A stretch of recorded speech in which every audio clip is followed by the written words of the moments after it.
Pemirsa, diklaim berhasil di sejumlah negara. Indonesia akan mulai menguji coba pengobatan dengan plasma konvalesen terhadap pasien COVID-19. Dan berikut ini penjelasan Direktur Lembaga Biomolekular Eijkman Prof. Amin Subandrio tentang efektivitas dan metode pengobatan menggunakan plasma darah dari penyintas COVID-19. Secara skematis, plasma konvalesen ini berasal dari pasien yang sudah sembuh, ya, jadi penyintas. Contohnya tadi Mas Detri, ya. Nah, jadi mereka yang pernah terinfeksi di dalam apapun, terinfeksi oleh jamur atau bakteri atau virus, dalam tubuhnya itu akan terbentuk antibodi.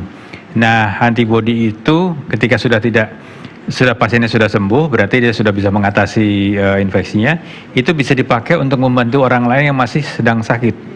Jadi prinsipnya seperti itu. Nah, nanti kita ambil plasmanya, kemudian setelah dipastikan semuanya aman dan cocok untuk pasiennya, maka itu diberikan kepada pasien yang masih sedang dirawat atau yang dalam keadaan berat. Nah, karena plasma ini bisa mengeliminasi atau mengimobilisasi virusnya, maka diharapkan lingkaran infeksi itu akan terputuskan sehingga pasien bisa terhindar dari serangan virus itu, kemudian bisa memperbaiki jaringannya yang sudah rusak dan pada gilirannya akan memperbaiki sistem imunnya, begitu seterusnya. Jadi satu komponen dari lingkaran itu sudah diputus, maka yang lainnya diharapkan akan menjadi lebih baik. Itu prinsipnya. Nah, pendekatannya slide berikutnya barangkali kita bisa melihat. Nah, ini apa yang dilakukan di Indonesia saat ini. Tentu ada beberapa persyaratannya untuk menjadi donor plasma. Pertama, orangnya pasti harus sehat, ya, udah sembuh. Yang kedua, diutamakan laki-laki. Kenapa laki-laki? Ya, walaupun kemarin ada juga yang perempuan. Laki-laki karena dipastikan tidak ada antigen HLA, ya, yang itu yang mungkin akan itu yang akan bisa membuat masalah di resipiennya. Kalau perempuan boleh, persyaratannya tidak boleh sudah hamil atau bisa dipastikan bisa diperiksa gitu. Nah, kemudian juga kita mesti memastikan kondisi kesehatan yang lainnya, laboratorium harus baik, COVID-nya harus negatif, dan persyaratan donor darah harus dipenuhi. Misalnya dia tidak boleh mengandung ada malaria, ada virus HIV, hepatitis, dan sebagainya, itu harus negatif. Nah, setelah situasinya betul-betul baik, sesuai, baru diambil darahnya. Tentu individu yang bersangkutan harus menandatangani kesediaannya.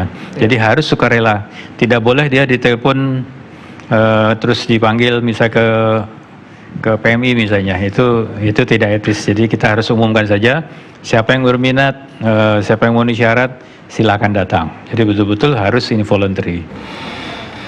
Ya, untuk mengetahui lebih jauh bagaimana perkembangan terapi plasma konvalesen ini, pemirsa, khususnya di Indonesia, kita sudah terhubung dengan Dr. Erlina Burhan, dokter spesialis paru dari Rumah Sakit Persahabatan. Selamat siang, dokter. Maaf mengganggu ini, dokter. Ya, selamat siang, nggak apa-apa. Sehat ya, dok, ya? Alhamdulillah sehat. Alhamdulillah. Dok, tadi kita mendengar sekilas dari Profesor Amin Subandrio mengenai plasma konvalesen yang katanya adalah sebuah antibodi plasma yang diambil dari pasien yang sembuh kemudian diberikan kepada pasien yang dalam kondisi berat. Nah, detailnya sendiri, dok, dari terapi plasma konvalesen ini sebenarnya seperti apa, dok?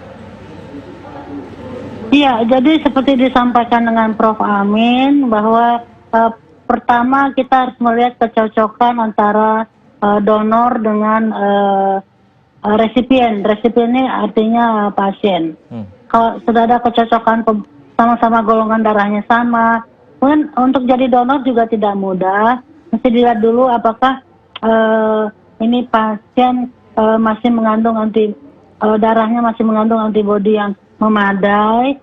Kemudian juga darahnya diperiksa tidak ada HIV, tidak ada hepatitis, tidak sifilis, dan lain-lain. Kalau memenuhi syarat, kemudian akan dilakukan pengambilan ini oleh PMI. Jadi bukan dilaksanakan di ruangan biasa, tapi oleh PMI. Dan itu bisa di-store, disimpan. Kemudian nanti kalau di rumah sakit kita punya pasien yang dalam kondisi yang berat, yang sudah diberikan obat standar tapi tidak perbaikan, ini merupakan salah satu indikasi untuk dapat diberikan obat-obat pilihan, diantaranya ini obat tambahan, maksud saya diantaranya plasma konvalesen ini. Itu diinfuskan ya, tapi dipastikan cocok dulu ya. Ya, dan cukup efektif dari laporan-laporan dari uji klinis yang dilakukan oleh negara lain. Contohnya di Cina itu sudah melakukan di 4 institusi rumah sakit. Itu ada yang terhadap 5 pasien, ada yang 10 pasien ya. Memang tidak banyak-banyak dan semuanya dari laporannya menunjukkan hasil yang cukup efektif. Cuman sayang memang ini uji klinis baru terbatas jumlah pasiennya. Demikian juga di Korea ada itu dipublikasi laporan terhadap 2 pasien yang diberikan plasma konvalesen ini dan juga dikatakan memberikan hasil yang baik. Nah sekarang bagaimana di Indonesia? Sudah banyak juga rumah sakit yang mencoba ini ya.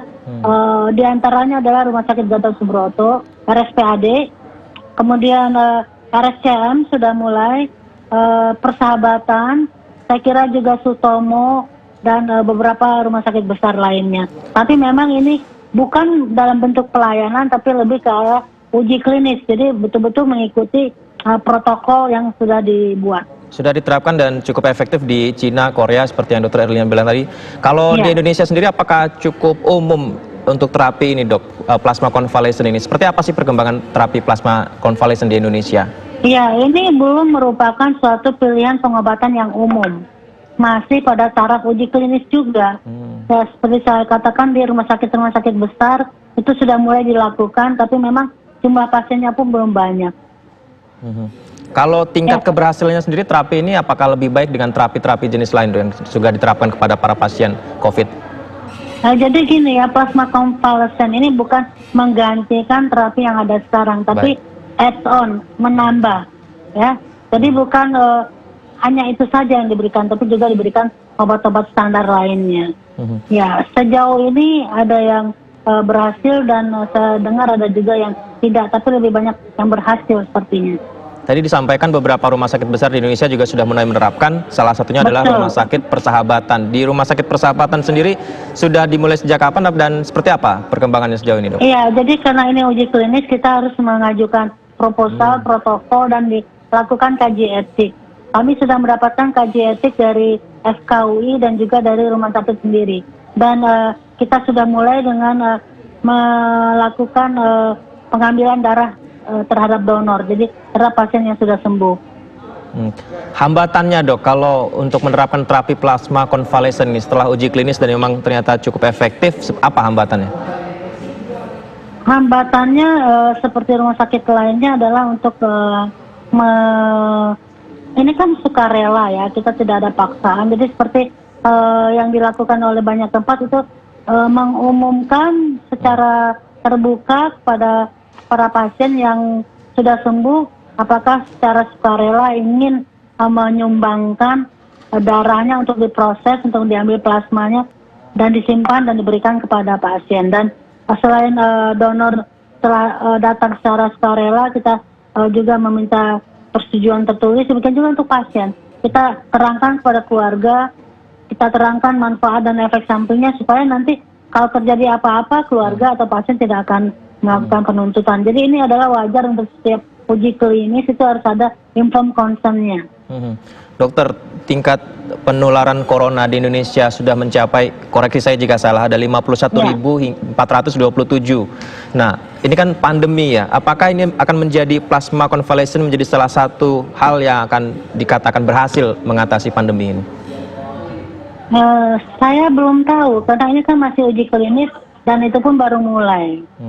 Ya, tapi sesungguhnya saya mengharapkan sebetulnya adalah kasus jangan bertambah. Jadi artinya protokol kesehatan untuk pencegahan ini betul-betul dilaksanakan oleh masyarakat dengan disiplin sehingga jangan sampai kita sakit. Lebih baik upaya pencegahan yang dikuatkan daripada karena plasma konvalesen kan untuk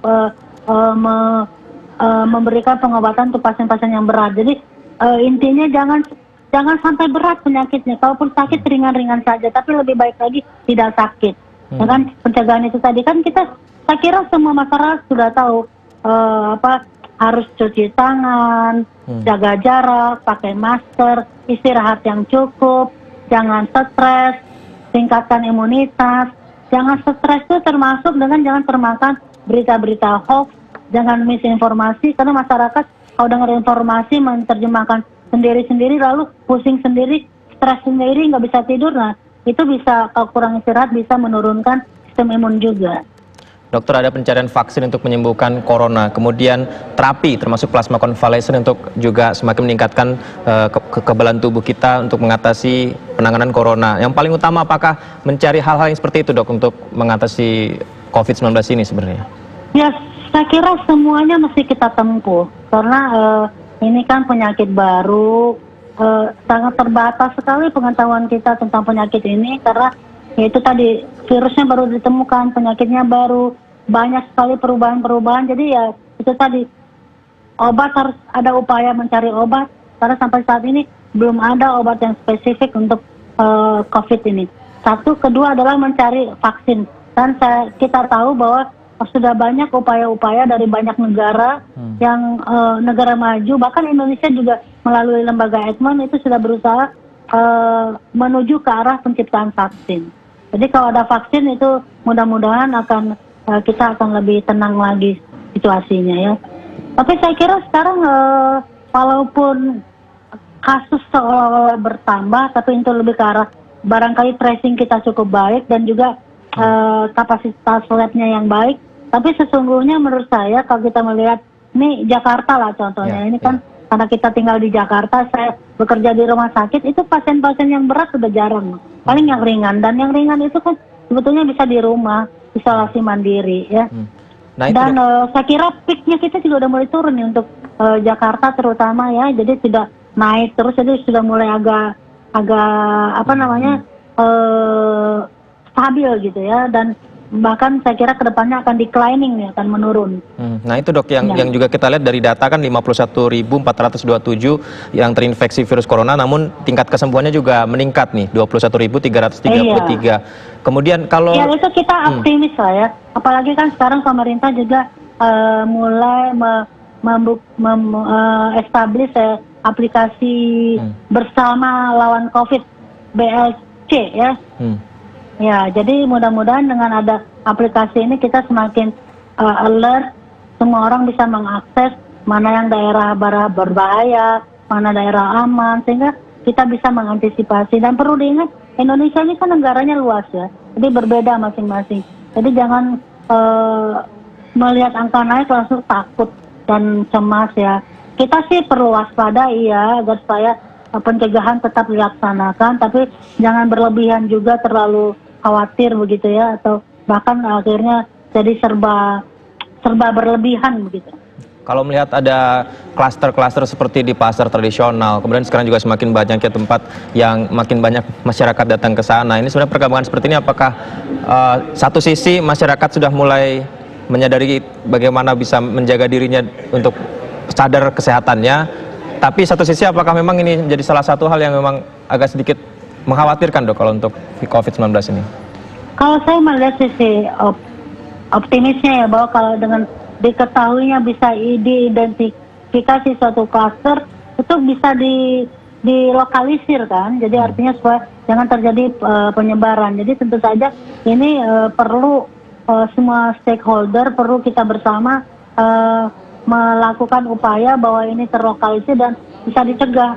Jadi kalau memang ada kasusnya di situ dan kita tahu penularan di satu tempat yang ramai ya, tentu harus kita fokus ke situ. Dari satu sisi menurut saya baik, kita bisa mengidentifikasi jauh lebih baik daripada kita nggak tahu kalau di situ ada kluster atau ada kasus begitu. Betul. Doa kita, Dr. Erlina Burhan, semoga saja benar-benar hilang ini corona di Indonesia nih dokter. Ya, semoga pandemi ini segera pergi dan berlalu sehingga kita bisa seperti dulu lagi. Amin. Susah semua soal ini. Tapi dengan adaptasi kebiasaan baru ya. Baik.